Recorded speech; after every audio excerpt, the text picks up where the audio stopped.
ஐயோ! எந்த வீடியோவ தொறந்தாலும் material making. அப்படி அதுல என்னதான் இருக்கு? என்னதான் வேணும் அதுக்கு? அப்படின்னு தெரிஞ்சுக்கணுமா? வாங்க பார்க்கலாம்.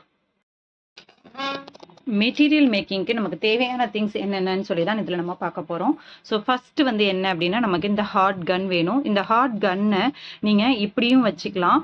தென் நீங்கள் ஹீட் பண்ணி முடிச்சு அடுத்து பண்ண போறீங்க அப்படின்னா இப்படி சாய்ச்சி வச்சு இதை எதுலையாவது இப்படி ஹோல்ட் பண்ணி வச்சிருங்க. ஸோ ஃபர்ஸ்ட் திங் வந்து உங்களுக்கு என்ன வேணும் அப்படின்னு சொன்னால் ஹாட் கன். அண்ட் தென் ரெண்டாவது என்ன வேணும் மெயினாக அப்படின்னு சொன்னால் இந்த ஷ்ரிங்க் ஷீட். இந்த ஷ்ரிங்க் ஷீட் வந்து நல்ல திக்காக இருக்கும், டிரான்ஸ்பரண்டாகவும் இருக்கும். இதில் 2 சைடு இருக்கும். ஒன்று வழவழன்னு இருக்கும், இன்னொன்று வந்து சொரசொரன்னு இருக்கும்.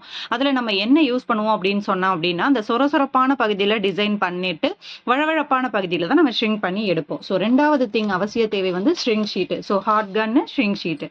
3வது அவசிய தேவை அப்படிங்கிறது வந்து என்ன அப்படின்னா பெர்மனெண்ட் மார்க்கர். பெர்மனெண்ட் மார்க்கரில் ப்ளூவாக இருக்கலாம், பிளாக்காக இருக்கலாம், அல்ல சிடி மார்க்கர் பெர்மனெண்ட்டில் வந்து ப்ளூவாக இருக்கலாம், உங்களுக்கு பிளாக்காக இருக்கலாம். தென் நீங்கள் பென்சில்ஸ் கூட யூஸ் பண்ணிக்கலாம். ஸோ இது இருந்தாலே நம்ம வந்து மார்க் பண்ணி டிசைன் பண்ணிக்கலாம். தென் வேற என்ன தேவை? முக்கியமான தேவை ஒரு ஒர்க் நம்ம பண்ணுறோம் அப்படின்னா அதுக்கு தேவையானது வந்து கரெக்டாக கலர் ஷேட் வந்து கரெக்டாக கொடுக்கணும்.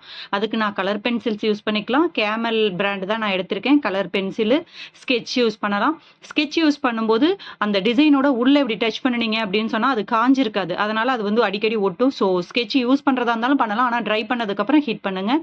தென் அதுக்கப்புறம் வேக்ஸ் கிரையான்ஸும் நீங்கள் யூஸ் பண்ணலாம். அதுவும் கேமல் பிராண்டு தான். வேக்ஸ் கிரையான்ஸும் நீங்கள் வேணா யூஸ் பண்ணிக்கலாம் அப்படின்னு சொல்கிறாங்க. நானும் இதில் நிறைய வீடியோஸ் வந்து வேக்ஸ் கிரையான் வச்சு நம்ம ஸ்டூடெண்ட்ஸ்க்கு போட்டிருக்கேன். தென் பேஸ்டல்ஸ் வந்து நீங்கள் ஒரு பிளவுஸில் வந்து நீங்கள் அப்ளை பண்ண போறீங்கன்னா கண்டிப்பாக பேஸ்டல் யூஸ் பண்ணிக்கலாம். ஸோ ஸ்கெட்ச் யூஸ் பண்ணலாம், கலர் பென்சில் யூஸ் பண்ணலாம், வேக்ஸ் கிரையான் யூஸ் பண்ணலாம், பேஸ்டல் யூஸ் பண்ணலாம். ஓகேங்களா? ஸோ இப்போ நம்ம டிசைன் பண்ணிட்டோம். அதை கட் பண்ணி எடுக்கிறதுக்கு ப்ராப்பரான சிசர் யூஸ் பண்ணுங்கள், நல்ல சிசராக யூஸ் பண்ணுங்கள். நான் டெய்லரிங்க்கு யூஸ் பண்ண சிசர் தான் யூஸ் பண்ணியிருக்கேன். தென் எப்படி நம்ம வந்து கட் பண்ணுறதுன்றதும் நிறைய வீடியோ போட்டிருக்கோம். தென் பஞ்சிங் மிஷின் நான் வந்து ஜென்ரலாக வீட்டில் யூஸ் பண்ணுறேன். அதுலேயே சின்ன ஹோல் உள்ள பஞ்சிங் மிஷின் வருது, அதை யூஸ் பண்ணிக்கோங்க.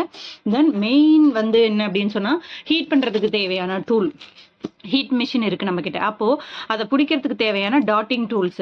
இந்த நாளும் பார்த்தீங்கன்னா டாட்டிங் டூல்ஸ். இது ஒரு 3D எஃபெக்ட் உங்களுக்கு கொடுக்கணும்னா இந்த பாலை வச்சு நல்லா அழுத்தி பிடிக்கும் போது நமக்கு ஒரு 3D எஃபெக்ட் கிடைக்கும்.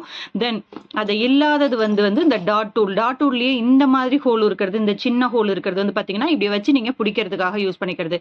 சைஸஸ் வந்து வேரி ஆகும் உங்களுக்கு. ஓகேங்களா? இல்லை எனக்கு இது 2மே நீங்கள் வாங்கணுமா அப்படின்னு சொன்னால் கண்டிப்பாக 2ம் வாங்கணும்னு கூட அவசியம் இல்லை. பட் இந்த டாட்டிங் டூல் வந்து நீங்கள் கண்டிப்பாக அவசியமாக வச்சுருக்கணும். இதுக்கு பதிலாக வந்து நீங்கள் வீட்டில் இருக்க கம்பி ஏதாவது யூஸ் பண்ணிக்கலாம், இல்லை ஆரி நீடிலோட பேக் சைடு யூஸ் பண்ணிக்கலாம், எது வேணாலும் யூஸ் பண்ணிக்கலாம். பட் இந்த டாட்டிங் டூல் வந்து கண்டிப்பாக நீங்கள் வச்சுருக்கணும். இது தேவையில்லைனாலும் பரவாயில்ல, இது வந்து கண்டிப்பாக இருக்கணும். அப்போ தான் நம்ம வந்து ஒரு 3D லுக்கு, எம்போஸ்டு லுக்கு நம்மளால் கொடுக்க முடியும். ஓகேங்களா? ஸோ இதுதான் நமக்கு அவசியமான தேவை. ஒன் மோர் திங் வந்து ஸ்பாஞ்சு. இந்த மாதிரி ஸ்பாஞ்சு வந்து நீங்கள் நிறைய சோஃபா கடையிலலாம் கிடைக்கும், வேஸ்ட்டு வச்சுருப்பாங்க, இல்லை வீட்லேயே வச்சுருந்தீங்கனாலும் நீங்கள் யூஸ் பண்ணிக்கலாம். இதை வந்து நீங்கள் ஸ்லைஸ் பண்ணி கூட யூஸ் பண்ணிக்கலாம். நான் வந்து அக்கா வீட்டிலேருந்து ஆட்டையை போட்டு வந்து வச்சுருக்கேன், அதனால் ஸ்லைஸ் பண்ண முடியாது, திரும்ப அவங்கள்ட்ட கொண்டு போய் கொடுத்துடணும். நான் பசங்க போர்டு ரப் பண்ண வச்சுருந்த ஸ்பாஞ்சு, அதை நான் ஆட்டையை போட்டு வந்துட்டேன். ஓகேங்களா? ஸோ இந்த மெட்டீரியல்ஸ் இருந்தாலே உங்களால் மெட்டீரியல்ஸ் மேக்கிங் பண்ண முடியும். தேங்க்யூ.